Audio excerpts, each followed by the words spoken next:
Bonjour, Jean-François Vachon, je suis urbaniste et je suis urbaniste à la Ville de Bromont. Puis je suis bénévole, j'agis à titre de bénévole dans le cadre de la démarche Réinventer sa ville. En avril, on a demandé aux citoyens c'était quoi leurs valeurs, qu'est-ce qu'ils souhaitaient retrouver au niveau du centre-ville.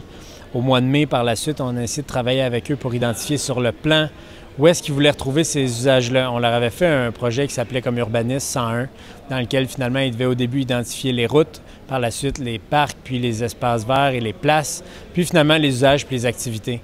Par la suite, on regarde, est-ce qu'il y a un marché public, qu'on peut installer un endroit, un équipement culturel, les parcs, les espaces verts qui deviennent finalement les espaces structurants autour desquels on va venir implanter des commerces, des espaces à bureaux.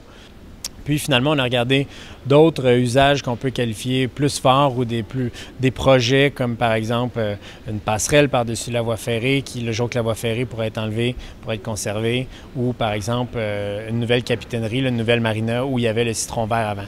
Donc c'est un peu comme ça que ça a été pensé puis que ça a été réfléchi. 4 scénarios, mais leur dire, vous, c'est quoi votre scénario préférentiel? Donc, vous pouvez faire comme un casse-tête puis aller chercher des morceaux de ce que vous retrouvez dans les 4 scénarios pour arriver avec un scénario préférentiel.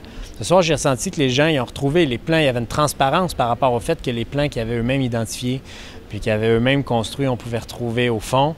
La chance que Mégantic a, c'est qu'il y a un lac que très peu de villages ont la chance d'avoir au Québec, qui est adjacent au centre-ville.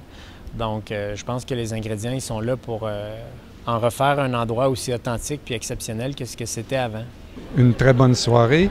J'ai vu le peuple de bâtisseurs que je connais de Mégantic qui s'enclenche très bien et qui a compris même que les voies ferrées avec des convois de bombes pour détruire ce qu'ils sont en train d'essayer de construire, ils n'en veulent pas et qu'il y a une vraie solution absolue, sans danger avec les voies ferrées pour eux autres, pour le centre-ville, c'est la voie de contournement.